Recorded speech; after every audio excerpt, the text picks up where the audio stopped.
ஓம் அமிர்தீஸ்வரியே நமக. ஓம் நம சிவாயா. நாம் இன்னைக்கு ஸ்ரீ குரு கீதை புத்தகத்துல முதல் அத்தியாயத்துல 97வது ஸ்லோகம் பார்க்க போறோம். லாஸ்ட் வீடியோல என்ன பார்த்தோம்? குரு அப்படிங்கிற வார்த்தையோட மீனிங் பார்த்தோம். குணங்களுக்கு அப்பாற்பட்ட நிலை, உருவமற்ற நிலைன்னு சொல்லிட்டு, குணங்களுக்கு அப்பாற்பட்ட உருவமற்ற நிலை அப்படிங்கிறது மோட்ச நிலை.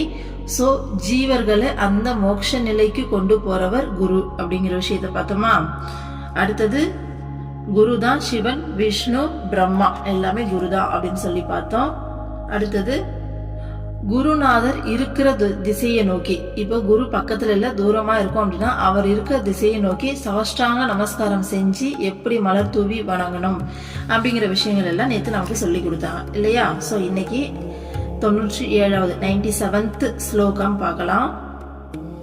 அப்யஸ்தை கிமு தீர்க்க கால விமலைர் வியாதி பிரதைர் துஷ்கரைஹ பிராணாயாம சதைரநேக கரைணைர் துகாத்மகைர் துர்ஜயைஹ யஸ்மின்னப்யுதிதே வினச்யதி பலி வாயு ஸ்வயம் தத்க்ஷணாத் பிராப்தும் தத் சஹஜ ஸ்வபாவமானிசம் ஸ்வேதமேகம் குரும். வெகுகால முயற்சிக்கு பிறகு பலன் அளிப்பதும், செய்வதற்கு கடுமையானதும், துன்பத்தை அளிப்பதும், பழக்கத்தில் கொண்டு வர கடினமாக உள்ளதுமான 100 விதமான பிராணாயாம கிரியைகளை பயில்வதால் என்ன பயன்? எதை அடைந்து விட்டால் பின் சம்சார பந்தத்திற்கு காரணமான பிராணன் தானே அடங்கி விடுகிறதோ அந்த இயல்பான நிலையை அடைவதற்கு குரு சேவை செய்தால் மட்டும் போதுமானது. ரொம்ப முக்கியமான விஷயம். இன்னொரு டைம் நல்லா மெதுவா படிக்கிறேன், கேளுங்க. வெகுகால முயற்சிக்கு பிறகு பலன் அளிப்பதும், செய்வதற்கு கடுமையானதும், துன்பத்தை அளிப்பதும், பழக்கத்தில் கொண்டு வர கடினமாக உள்ளதுமான 100 விதமான பிராணாயாம கிரியைகளை பயில்வதால் என்ன பயன்? எதை அடைந்து விட்டால் பின் சம்சார பந்தத்திற்கு காரணமான பிராணன் தானே அடங்கி விடுகிறதோ அந்த இயல்பான நிலையை அடைவதற்கு குரு சேவை செய்தால் மட்டும் போதுமானது. புரிஞ்சதா என்ன சொல்றாங்கன்னு? சோ ஃபர்ஸ்ட்ல இருந்து வரலாம். பிராணாயாமத்தை பத்தி சொல்றாங்க சரிங்களா. ஃபர்ஸ்ட் பிராணாயாமம் எவ்வளவு கஷ்டம் அப்படின்னு சொல்றாங்க. அப்பதான் இந்த விஷயம் எவ்வளவு முக்கியம்ன்றது புரியும். அதனால பிராணாயாமம் எவ்வளவு கஷ்டம்னு சொல்லி சொல்றாங்க. வெகுகால முயற்சிக்கு பிறகு பலன் அளிக்கக்கூடியது எது? இந்த பிராணாயாமங்கள். நிறைய மூச்சு பயிற்சிகள் இருக்கு இல்லையா. தியானம் பண்ணுவாங்க. தியானத்திலே பாத்தீங்கன்னா ராஜயோகம் இருக்கு, வாசி யோகம் இருக்கு. ஸோ நார்மலாக இயல்பாக மூச்சு போகிறத வரதை கவனித்து நெத்தி பொருளை கவனம் செலுத்தி பண்ணுற தியானம் இருக்குது. இந்த மாதிரி பல விதமான மூச்சு பயிற்சி முறைகள் பிராணாயாமங்கள் இருக்குது. இந்த பிராணாயாம பயிற்சிகள் எல்லாம் வெகு கால முயற்சிக்கு பிறகு பலன் அளிப்பது. ஆமாவா இல்லையா? ஒரு குண்டலினி மேலே எழணும் அப்படின்னா ஒரு மனுஷன் உண்மையாக மேலே எழுந்து அவன் என்ன சொல்றது குண்டலினி மூலாதாரத்துல இருக்கும் இல்லையா, அது சஹஸ்ராவை போயிட்டு தொடணும். உண்மையிலுமே மேல இருந்து அந்த டெஸ்டினியை அடையணும்னா ஒரு மனுஷன் 12 வருஷம் இந்த பயிற்சியை செஞ்சிருக்கணும். ஏதோ ஒரு பயிற்சி பிடிச்சி 12 வருஷம் செஞ்சாதான் அந்த எனர்ஜி ஏறி சஹஸ்ராவை போயிட்டு தொடும். இந்த மாதிரி ஒவ்வொரு பயிற்சி முறைக்கும் ஒரு லிமிட்டட் டைம் பீரியட் இருக்கு. 1 நாள் 2 நாள் 1 வருஷம் 2 வருஷத்துல அவ்வளோ சீக்கிரமாலாம் கூடாது. வாசி யோகமா இருந்தாலும் சரி, எல்லா யோக முறைகளுமே ரொம்ப ரெகுலரா ரொம்ப நாளைக்கு விடாம பயிற்சி டெய்லி பேசிஸ்ல பண்ணும் போதுதான் அவங்க அதோடைய பலனை பார்க்க முடியும். ஓகேங்களா. அதுதான் சொல்றாங்க வெகு கால முயற்சிக்கு பிறகு பலன் அளிப்பதும். ரொம்ப ரேரா ஒரு சிலருக்கு மட்டும் சீக்கிரமா கை கூடும். காரணம் போன ஜென்மத்தோடைய தொடர்ச்சியா இருக்கும் அவங்களுக்கு. மற்றபடி நார்மலா இருக்கவங்களுக்கு எல்லாருமே ரொம்ப கஷ்டப்பட்டு பிராக்டிஸ் பண்ணி தான் இந்த பாத்துல வந்துட்டு இருக்காங்க. ஓகேங்களா. போன ஜென்மத்தை தொடர்ச்சி, அப்படி இல்லாட்டி குருவோடைய சப்போர்ட் இருந்தா ஒரு செகண்ட் போதும் உண்மையாலுமே அந்த குண்டலினி எழுப்பி நிக்க வைக்கிறதுக்கு. ஸோ குருவால முடியாது. ஓகேங்களா? ஸோ அதுதான் சொல்றாங்க, வெகுகால முயற்சிக்கு பிறகு பலன் அளிப்பதும். அடுத்த வார்த்தை என்ன சொல்றாங்க, செய்வதற்கு கடுமையானதும். ஒவ்வொரு நாளும் ஏஞ்சி உட்காரணும் நீ. ஓகேங்களா? டெய்லி பேசிஸ்ல மார்னிங் இத்தனை மணிக்கு எந்திரிச்சு உட்காரோம், இத்தனை மணி நேரம் பிராக்டிஸ்னா ஒவ்வொரு நாளும் செய்யணும். பத்தாததுக்கு அதை செய்யும் போது பல விதமான இடையூறுகளை சந்திப்போம். ஃபர்ஸ்ட் பாடி ஹீட் ரைஸ் ஆகும். ஸோ அந்த பாடி ஹீட்டை வந்து மேனேஜ் கண்ட்ரோல் பண்றது இல்லை. அதை திரும்ப திரும்ப குறைச்சி நம்ம பயிற்சி பண்ணுவோம் திரும்ப ஏறும். ஸோ அதை மேனேஜ் பண்றதுங்கிறது சாதாரண விஷயம் கிடையாது. உங்களால கற்பனை பண்ணி பார்க்க முடியாத அளவுக்கு பாடி ஹீட் ரைஸ் ஆகும். ஸோ பாடி ஹீட் ரைஸ் ஆனால் உடம்பு ஒரு மாதிரி மசில்ஸ் எல்லாம் அப்படியே அசைக்க முடியாத அளவுக்கு ஒரு சோம்பேறித்தனமா, ஒரே கஷ்டமா, ரொம்ப ஒரு மாதிரி இருக்கும். படுத்தே கிடக்கலாம் போல, டயர்டா அப்படி இருந்துட்டே இருக்கும். ஸோ அவ்வளோ பாடி ஹீட் ஏறும். அது பத்தாததுக்கு நம்ம மனசுக்குள்ள இருக்க அந்த கெட்ட விஷயங்கள், குப்பைகள் எல்லாமே வெளியில வரும். அதான் சொல்லுவாங்க, ட்ரைனேஜ் கிளீன் பண்றோம்னா ஃபர்ஸ்ட் ஒரு பைப்லேயே அடைச்சிட்டு இருக்கு, நம்ம கிளீன் பண்ணா ஒரு குச்சி வச்சு குத்தும் போது ஃபர்ஸ்ட் உள்ள இருக்க அடைப்பு எல்லாம் வெளியில வந்து விழும். அதுக்கப்புறமா தான் போக வேண்டிய தண்ணி போய் விழும் இல்லையா? அந்த மாதிரி உள்ள இருக்க குப்பை எல்லாம் வெளியில வரும். ஸோ அது எல்லாத்தையும் மேனேஜ் பண்ணணும். இது எமோஷ்னலா பாதிக்கப்படுவோம், மென்டலா பாதிக்கப்படுவோம், நம்ம உடல் அளவுல பாதிக்கப்படுவோம். எல்லா விதத்திலயும் நமக்கு அவ்வளோ கஷ்டம் இருக்கு அந்த பிராக்டிசஸ்ல. ஸோ அதுதான் சொல்றாங்க, செய்வதற்கு கடுமையானதும் துன்பத்தை அளிப்பதும். ஸோ இது எல்லாமே கண்டிப்பா கஷ்டத்தை கொடுக்கும் இல்லையா? இவ்வளோ விஷயத்தையும் ஒரு மனுஷன் வந்துட்டு மேனேஜ் பண்ணி அதை வந்துட்டு ஓவர் கம் பண்ணி வரணும்னா சாதாரண விஷயம் இல்லை, அதை அனுபவிச்சாதான் தெரியும். ஸோ அடுத்து என்ன சொல்றாங்க, பழக்கத்தில் கொண்டு வர கடினமாக உள்ளதுமான. ஸோ ஒரு பிராணாயாம பயிற்சி எடுத்துக்கிட்டா அதை பழக்கத்துல கொண்டு வர்றது உண்மையாலுமே அவ்வளோ கஷ்டம். ஸோ வாசி யோகம் கூட பண்ணுவாங்க, ஆனா வாசி கூடுறதுங்கிறது எவ்வளவு பெரிய விஷயம் தெரியுமா? வாசி யோகம் பண்ணுவோம், ஆனா அந்த வாசி உள்ளுக்குள்ளேயே வந்துட்டு நடக்கும். அதுதான் வாசி கூடுறதுன்னு சொல்லுவாங்க. அந்த வாசி கூடுறதுக்கு பல வருஷம் வந்துட்டு அவங்க பிராக்டிஸ் பண்ணுவாங்க. ஓகேங்களா? ஸோ அதை வந்துட்டு ரெகுலரா பழக்கத்துக்கு கொண்டு வரதும் ரொம்ப கஷ்டம். இந்த மாதிரி இருக்கக்கூடிய 100 விதமான பிராணாயாம கிரியைகளை பயில்வதால் என்ன பயன்? 1 2 இல்ல, 100 விதமான பிராணாயாம கிரியைகள், பிராணாயாம பயிற்சிகளை நம்ம கத்துக்கிறது மட்டும் இல்ல, பயிற்சி செய்யறதால என்ன பயன்னு கேக்குறாங்க. ஓகேங்களா? ஏன் அப்படி கேக்குறாங்க அப்படின்னா, இது எல்லாமே எதுக்காக பண்றோம்? அந்த முக்தி நிலையை அடையிறதுக்கு இல்லையா? ஞானம் அடையிறதுக்காக தான் இது எல்லாத்தையுமே பண்றோம். ஸோ எதுக்காக ஞானம் அடையணும்னு நினைக்கிறோம்? இந்த பிறவி பெருங்கடலை தாண்டணும், இந்த சம்சார பந்தத்திலிருந்து நாம எஸ்கேப் ஆகணும் அப்படிங்கிறது தான் அதோட மோட்டிவ். ஸோ எதை அடைந்து விட்டால் பின் சம்சார பந்தத்திற்கு காரணமான பிராணன் தானே அடங்கி விடுகிறதோ. ஆமா, பிராணன் அடங்குறது தான் இதுல முக்கியமான விஷயம். பிராணன் அடங்குறதுனா என்னன்னா, இப்ப நம்ம சுவாசிக்கிறோம் இல்லையா, மூச்சு வெளியில வருது உள்ள போகுது, வெளியில வருது உள்ள போகுது, இந்த ப்ராசஸ் நார்மலா நடக்குதா? சோ இதுல பிராணன் அடங்குறதுன்னா என்னன்னா, இந்த மூச்சோடைய அளவு குறையும். எப்படின்னா, இப்ப நல்லா டீப்பா இழுத்து வெளியில விடுறோம் அப்படின்னா மூச்சோடைய அளவு வந்து இருக்கு இல்லையா, அந்த அளவு கொஞ்சம் கொஞ்சமா குறைய ஆரம்பிக்கும். மூச்சோடைய லென்த் குறையும், கொஞ்சம் கொஞ்சமா அப்படியே சுருங்கிக்கிட்டே வரும். ஒரு அந்த கொஞ்சமா மூக்குக்குள்ளேயே சுவாசம் போற மாதிரி இருக்கும். ஒரு லெவலுக்கு மேல மூச்சு வெளியிலே வராது, உள்ளுக்குள்ளேயே சுவாசம் நடக்கும். அதையும் தாண்டி அதுக்கு அடுத்த லெவல்ல பாத்தீங்கன்னா அப்படியே சுருங்கிக்கிட்டே போயிட்டு எப்படி சொல்றது, இந்த மூக்கு துவாரத்துல இருந்து நெத்தி பொட்டுக்கு நடுவுல அதுக்குள்ள ஓட ஆரம்பிக்கும். அப்படியே சுருங்கிட்டே போச்சுன்னா அந்த நெத்தி பொட்டாண்டி அப்படியே நிலை பெற்று நிற்கும் மூச்சு. சரிங்களா? ஸோ அதுதான் மூச்சு அடங்குறது, அதுதான் பிராணன் தானே அடங்குறது. சரிங்களா? ஸோ இது நடக்கிறதுக்காக தான் இந்த ப்ராக்டிஸ் எல்லாமே செய்யறாங்க. ஸோ இதுக்கு மேலே இதை ப்ராக்டிஸ் பண்ண பண்ண பண்ண பண்ண நெத்தி போட்டாண்டு இருக்க அந்த வெளிச்சம், அந்த ஒளி வந்துட்டு பிரகாசம் அடைய ஆரம்பிக்கும், அந்த சக்கரா வந்துட்டு ஆக்டிவேட் ஆகும்.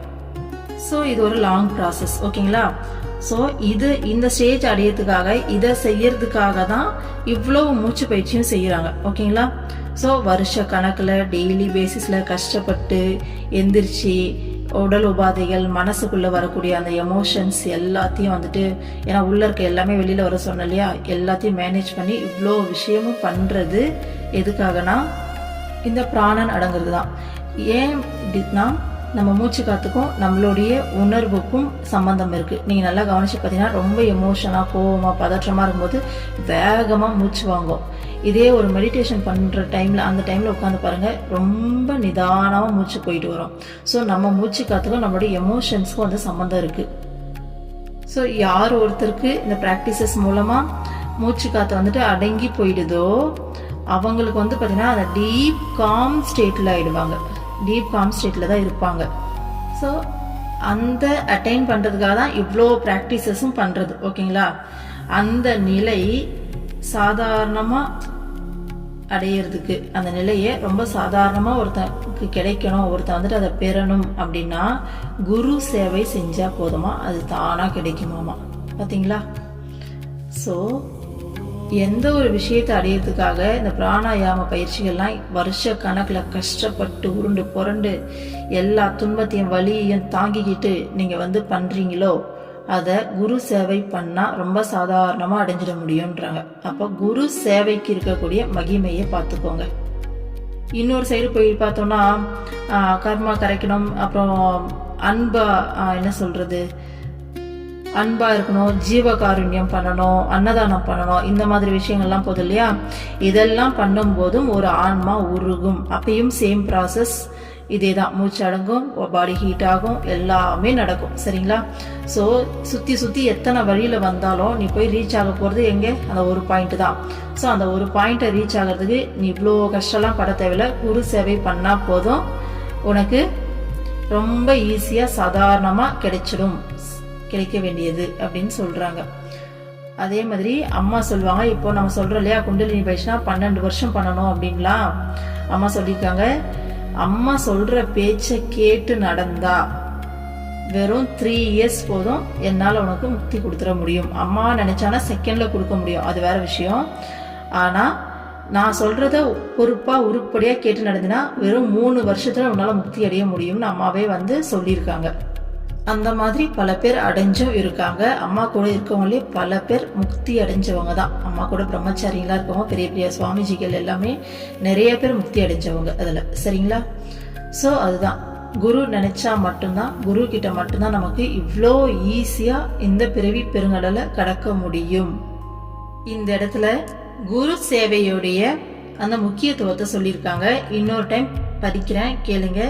ஏன்னா இந்த விஷயத்தை பண்ணுறதுக்கே எவ்வளோ கஷ்டப்படணும், ஆனால் குரு சேவை செஞ்சால் எவ்வளோ ஈஸியாக அது நமக்கு கிடைக்கும்னு சொல்லிட்டு அவ்வளோ அழகாக இந்த ஒரு பேரால எக்ஸ்பிளைன் பண்ணியிருக்காங்க. கேளுங்க. வெகு கால முயற்சிக்கு பிறகு பலன் அளிப்பதும், செய்வதற்கு கடுமையானதும், துன்பத்தை அளிப்பதும், பழக்கத்தில் கொண்டு வர கடினமாக உள்ளதுமான 100 விதமான பிராணாயாம கிரியைகளை பயில்வதால் என்ன பயன்? எதை அடைந்துவிட்டால் பின் சம்சார பந்தத்திற்கு காரணமான பிராணன் தானே அடங்கி விடுகிறதோ அந்த இயல்பான நிலையை அடைவதற்கு குரு சேவை செய்தால் மட்டும் போதுமானது. சரிங்களா? அடுத்த ஸ்லோகா படிக்கிறேன். ஞானம் வினா முக்தி பதம் லப்யதே குரு பக்திதஹ குரு சமனதோ நான்யத் சாதனம் குரு மார்க்கினாம். ஞானம் இல்லை எனினும் குரு பக்தியால் முக்தி பதம் கிடைக்கிறது. குருவின் வழியை பின்பற்றுபவர்களுக்கு குருவிற்கு நிகராக வேறொரு உபாயமும் இல்லை. பாத்தீங்களா? உனக்கு ஞானமே இருக்க வேணாம், அறிவே இருக்க வேணாம், எதை பத்தின நாலேஜும் வேணாம். முக்தி அடையிறதுக்கு என்ன பயிற்சி பண்ணணும், எப்படி பண்ண, எவ்வளோ நாள் பண்ணணும், ஸோ என்னெல்லாம் பண்ணலாம், ஜீவகாருண்யம் பண்ணணுமா, கர்மா எவ்வளோ இருக்கே, கர்மா கழிக்கணுமே, எப்படா கழியிறது, எப்படா நம்ம இந்த மாதிரி 1008 யோசனை. ஒரு ஜீவன் வந்து முக்தி அடையுதுன்னா சாதாரண விஷயமா? அது எவ்வளோ பெரிய விஷயம் இல்லையா? ஆனால் அதை பற்றின எந்த ஒரு அறிவுமே வேணாம் உனக்கு. எந்த விதமான அறிவும் இல்லை அப்படின்னாலும் பரவாயில்லை. குரு பக்தி மட்டும் இருந்தா போதும், உனக்கு முக்தி கிடைச்சிடும் அப்படின்றாங்க. ஸோ நீ ஞானம் அடையணும்னா உனக்கு அதை பத்தின எந்த ஒரு நாலேஜும் இல்லைனாலும் பரவாயில்ல, எந்த நாலேஜுமே பேசிக்கா எந்த ஒரு நாலேஜுமே இல்லைனாலும் பரவாயில்ல, உனக்கு குரு பக்தி இருக்கா, உனக்கு முக்தி ரொம்ப ஈஸியா கிடைச்சிடும்ன்றாங்க. எவ்வளோ பெரிய விஷயம் இல்லை? ஸோ குருவுக்கு நிகரா வேற எந்த ஒரு உபாயமும் கிடையாது அப்படின்றாங்க. ஓகேங்களா? ஸோ இங்கே குரு பக்தி அப்படிங்கிறது வெறுமனே குருவை வந்து பூஜிக்கிறதும் வணங்குறதும் மட்டும் குரு பக்தி கிடையாது. குரு சொன்ன வழியில நடக்கிறது, குரு சொல்ற வார்த்தைகளை கேட்டு அதன்படி வாழ்க்கையை மாத்திக்கிறது. ஸோ நம்ம மனசளவில் எல்லா மாறுதல்களையும் குரு சொல்றத கேட்டு முழுமையா மாத்திக்கிறோம் இல்லையா? ஸோ அதுதான் குரு பக்தி. ஓகேங்களா? சிம்பிளா சொல்லணும்னா நமக்குன்னு ஒரு மூளையே இருக்கக்கூடாது. குரு என்ன சொல்றாரோ அதை அப்படியே கேட்கணும். அப்பதான் அந்த நான் அப்படிங்கிற தன்மையிலிருந்து யோசிக்காம குரு சொல்றத அப்படியே கட்டளையா ஏத்து நம்ம ஃபாலோ பண்ண ஆரம்பிக்கும் போதுதான் நமக்கு குருவுடைய அருள் வந்துட்டு இன்னும் அதிகமா ஃப்ளோவாக ஆரம்பிக்கும். ஃப்ளோவாக ஆரம்பிக்காது. ஏன்னா அது எப்பயுமே சேமா தான் ஃப்ளோ ஆயிட்டு இருக்கும். நம்ம ரிசீவ் பண்ண ஆரம்பிப்போம் குருவுடைய அருளை. சரிங்களா? ஸோ அதுதான் குரு பக்தியை தவிர வெறுமனே வழிபாடு கிடையாது. யஸ்மாத் பரதரம் நாஸ்தி நேதி நேதி வைச்ருதிஹ மனசா வசசா சைவ சத்தியமாராதயேத் குரு. எவர் ஒருவரை விட சிறந்ததாக எதுவுமே இல்லை என்று வேதம் சொல்கிறதோ சத்தியமே வடிவான அந்த குருவை மனதாலும் வாக்காலும் ஆராதிக்க வேண்டும். சோ வேதங்கள் என்ன சொல்லுதாமா? குருவை விட சிறந்தது இங்கே வேற எதுவுமே கிடையாது அப்படின்னு சொல்லுதாமா. சோ அந்த சத்தியமே வடிவான குருவை மனதாலும் வாக்காலும் ஆராதிக்க வேண்டும் அப்படின்னு சொல்றாங்க. ஓகேங்களா? சோ அடுத்த ஸ்லோகா பாருங்க. இதுல இந்த மனதால வாக்கால எப்படியெல்லாம் ஆராதிக்கலாம் அப்படிங்கிறது இதுல ஸ்டார்டிங்ல வர ஸ்லோகாலே நம்ம நல்லா டீடைல்டா எக்ஸ்பிளைன் பண்ணிருப்போம். ஓகேங்களா? சோ அடுத்த ஸ்லோகாக்கு போயிடலாம். குரு கிருபா பிரசாதேன பிரம்ம விஷ்ணு சிவாதயः சமார்த்தியம பஜன் சர்வே சிருஷ்டி ஸ்தித்யந்த கர்மணி. குருவருளாலும் அவரது அன்பாலும் பிரம்மா விஷ்ணு சிவன் ஆகியோர் படைத்தல் காத்தல் அழித்தல் என்ற முச்செயலை புரியும் திறன் பெறுகின்றனர். பாத்தீங்களா? குருவோடைய அருளால தான், அவருடைய அன்பால தான் பிரம்மா விஷ்ணு சிவன் அப்படிங்கிற படைத்தல் காத்தல் அழித்தல் அப்படிங்கிற முச்செயலை புரியுறாங்களே. பிரம்மா வந்து படைத்தல், விஷ்ணு காத்தல், சிவன் அழித்தல் அப்படிங்கிற முச்செயலை புரியுற அந்த மும்மூர்த்திகளும் முச்செயலை புரியுற திறமைய பெறுறாங்களாமா. சோ குருவோடைய அருளாலையும் அன்பாலையும் தான் இந்த மும்மூர்த்திகளும் இந்த முச்செயலை புரியக்கூடிய திறனை பெறுகிறார்கள் அப்படின்னு சொல்றாங்க. ஓகேங்களா? சோ நம்ம இங்க என்ன பார்த்துட்டு வரோம்? குரு தான் இறைவன், அந்த பிரம்மம் தான் குரு. குரு வேற இல்ல, இறைவன் வேற இல்ல சொல்லி பாக்குறோமா? சோ அதோட இதை கம்பேர் பண்ணலாமா? அப்போ அவங்க வேற வேற இல்லைன்னா ஏன் இங்க தனித்தனியா பேசுறாங்க? நமக்கு புரிய வைக்கிறதுக்காக. இதோட மீனிங் தட் என்ன அப்படின்னா, இந்த பிரபஞ்சத்துல படைத்தல் காத்தல் அழித்தல் அப்படிங்கிற இந்த செயல் வந்து ரொம்ப ரெகுலரா ரொட்டீனா கொஞ்சமும் அந்த பிறழாம தவறாம நடக்குது அப்படின்னா அந்த செயலுக்கு காரணம் குருவுடைய அருள், குருவுடைய அன்பு.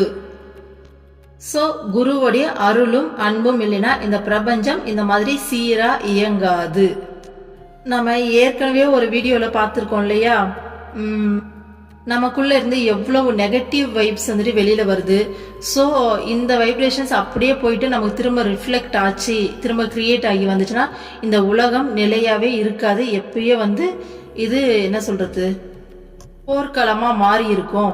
ஸோ குருவால தான் இந்த உலகம் நிலை நிற்குதுன்னு சொல்லி பார்த்தோம் இல்லையா? அதே கான்செப்ட் தான் வேற விதமா சொல்றாங்க. ஓகேங்களா? அப்போ இந்த பிரபஞ்சத்துல இந்த படைத்தல் காத்தல் அழித்தல் அப்படிங்கிற இந்த செயல்கள் ரொம்ப சரியா நடக்கணும்னா குருவுடைய அருளும் குருவினுடைய அன்பும் தேவை. அவங்களுடைய அருளாலையும் அன்பாலையும் தான் இந்த பிரபஞ்சத்துல இந்த முச்செயல்களும் ரொம்ப சரியா நடக்குது. ஓகேங்களா?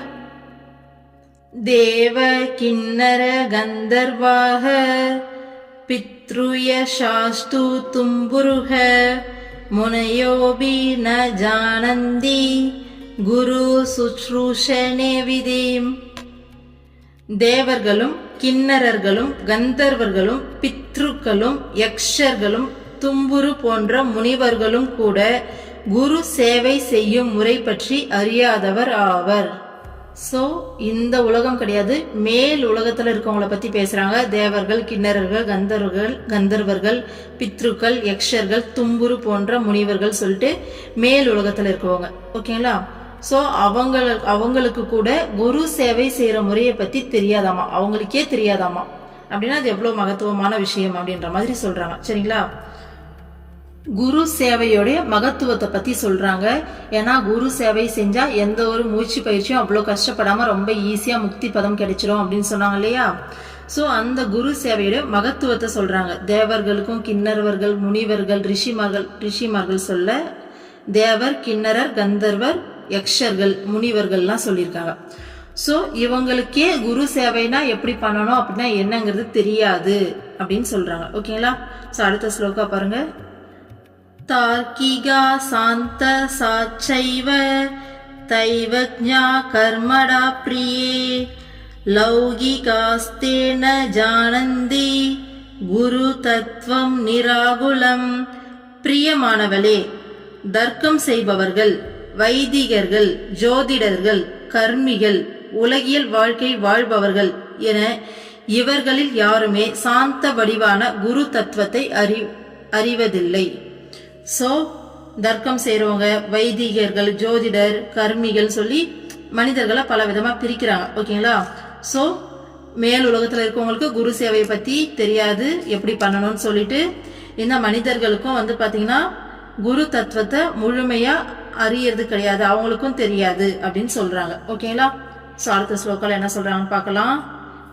மகா ஹங்கார கர்வேன தபோ வித்யாபலேன ச பிரமந்தியே தஸ்மின் சம்சாரே கரியந்திரம் யதா புனஹ. அதிக அகந்தை, கர்வம், தவம், வித்யை, பலம் ஆகியவற்றின் மூலம் அவர்கள் எல்லாம் நாழிகை மணியை போல், கடிகாரத்தை போல் சம்சாரத்தில் சுற்றி கொண்டிருக்கிறார்கள். ஸோ இப்போ சொன்னாங்க இல்லையா, மனிதர்களே பல விதமா பிரிச்சு அவங்க எல்லார பத்தியும் சொல்றாங்க. அதிகமான அகந்தை, கர்வம், தவம், வித்யைனா ஞானம், கல்வி, அறிவு. ஓகேங்களா? பலம், இது எல்லாத்து மூலமா கடிகாரத்துடைய முள்ளு எப்படி வேகமா சுத்துதோ அந்த மாதிரி இதன் பின்னாடி மனிதர்கள் எல்லாரும் என்ன பண்ணிட்டு இருக்காங்க, சுத்திட்டு இருக்காங்க, சம்சாரத்துல சுத்திட்டு இருக்காங்கன்னு சொல்றாங்க. ஓகேங்களா? அடுத்த ஸ்லோகா பாருங்க. யக்ஞினோ அபின முக்தா ஸ்யூஹ ந முக்தா யோகினஸ்ததா தாபஸ அபினோ முக்தாக குரு தத்வாத் பிராங்முகாக. குரு தத்துவத்தில் விருப்பமில்லாதவர் எனில் யாகம் செய்பவர்கள், யோகிகள், தபசிகள் ஆகியோர் கூட முக்தியை பெறுவதில்லை. சோ குரு தத்துவத்துல ஒருத்தருக்கு விருப்பம் இல்லைன்னா அவங்க எவ்வளவு யாகம் செஞ்சாலும் சரி, எவ்வளவு யோகம் பண்ண யோகியா இருந்தாலும் சரி, எவ்வளவு பெரிய தபஸ்ரீயா இருந்தாலும் சரி, அவங்களுக்கு முக்தி கிடைக்காது. பாருங்க, குரு சேவையை பத்தியும் குருவை பத்தியும் எப்படி சொல்றாங்க பாருங்களேன். நீ போ ராஜா, நீ என்னன்னா பிராணாயாமம் பண்ணி எவ்வளோனா கஷ்டப்படு, எவ்வளோனா உருளு பொருள், ஆனா நீ அதுல ரொம்ப கஷ்டப்பட்டு பல வருஷம் கடுமையான பயிற்சிக்கு பிறகு ஒரு விஷயம் கிடைக்கும் பாத்தியா உனக்கு. குரு சேவை பண்ணினா ரொம்ப ஈஸியா, ரொம்ப சாதாரணமா கிடைச்சிடும் அப்படின்றாங்க. ஸோ அடுத்தது இங்க என்ன சொல்றாங்க பாருங்க. நீ உனக்கு குரு தத்துவத்தில் விருப்பம் இல்லைன்னு வச்சுக்கோயேன், நீ போ, எவ்வளோனா யாகம் பண்ணு, எவ்வளோனா தவம் பண்ணு, எவ்வளோ பெரிய யோகியானா இரு, யோகத்தை செஞ்சு செஞ்சு செஞ்சு எவ்வளோ பெரிய தபஸ்ரீயானா இரு, நீ என்னவா வேணா இரு, உனக்கு குரு தத்துவத்தில் விருப்பம் இல்லைன்னா உனக்கு முக்தி கிடையாது. ஓகேங்களா? ஸோ குரு தத்துவத்தை புரிஞ்சுக்கிட்டு குரு பக்தியை வளர்த்துக்கிட்டு குரு சேவை பண்ணினா ரொம்ப ஈஸியஸ்ட் ரூட் இதுதான். ரொம்ப ஈஸியா சாதாரணமா உனக்கு முக்தி கிடைக்கும் அப்படின்றாங்க. அந்த சாதாரணமா அப்படிங்கிற வார்த்தையை யூஸ் பண்ணிருக்காங்க, சாதாரணமாக முக்தியை அடைகிறான் அப்படின்னு சொல்லிட்டு. அடுத்த ஸ்லோகா பாருங்க. ந முக்தாஸ்து கந்தர்வாக பித்ரு யக்ஷாஸ்து சாரணாக ருஷய சித்த தேவாத்யாக குரு சேவா பராங்முகாக. குரு சேவையில் விருப்பம் இல்லாதவர்களானால் கந்தர்வர்கள், பித்ருக்கள், யக்ஷர்கள், சாரணர்கள், ரிஷிகள், சித்தர்கள், தேவர்கள் என இவர்களில் எவரும் முக்தியை அடைவதில்லை. சோ குரு சேவையில ஒருத்தருக்கு விருப்பம் இல்லைன்னா நீ எவ்வளவு பெரிய கந்தர்வர்களாக இருந்தாலும் சரி, இல்ல பித்ருக்கள்னா நம்மளுடைய மூதாதையர்கள் வாழ்ந்து மறைஞ்சிருப்பாங்க இல்லையா, ஸோ அவங்க தான் பித்ருக்கள், யக்ஷர்கள், சாரணர்கள், இந்த மாதிரி நிறைய இருக்காங்க. ரிஷிகள், சித்தர்கள், தேவர்கள், இவங்களுக்கே முக்தி கிடைக்காதாமா. நீங்க நினைக்கலாம் மனுஷங்களுக்கு மட்டும்தான் முக்தி தேவை, இவங்களாம் ஆல்ரெடி முக்தி அடைஞ்சவங்க தானேன்னு சொல்லிட்டு. ஆக்சுவலா முக்தின்றது நம்ம இந்த மனித பிறவிலிருந்து எஸ்கேப் ஆகிறதோட நிக்கல, அதை தாண்டின இன்னும் பல ஸ்டேஜஸ் இருக்கு. இந்த டிராவல் வந்து ரொம்ப லாங். ஸோ ஃபஸ்ட்டு இந்த மனித பிறவியில் முக்தி அடையிறதுங்கிறது ஒரு ப்ராசஸ் தான், ஒரு என்ட்ரன்ஸ் கேட் மாதிரின்னு வச்சுக்கோங்களேன். ஸோ அதுக்குள்ளே போனால் இது ஒரு லாங் ப்ராசஸ். அதனால தான் எல்லாரையுமே சொல்கிறாங்க அவங்களுக்கே முக்தி கிடைக்காதாமா. ஓகேங்களா, எவ்வளோ பெரிய விஷயம் பாருங்கள். ஸோ முதல் அத்தியாயம் இதோட முடியும் போது குரு சேவை, குரு தத்துவம்ங்கிறது எவ்வளவு முக்கியம் அப்படிங்கிறத சொல்லி முடிச்சிருக்காங்க. ஸோ அடுத்த வீடியோவில் வந்து நம்ம 2வது அத்தியாயம் பார்க்கலாம். சரிங்களா? ஸோ முதல் அத்தியாயம் இதோட முடியுது. ஓம் அமிர்தீஸ்வரி நமக. ஓம் நம சிவாய. சர்வம் கிருஷ்ணார்ப்பணம்.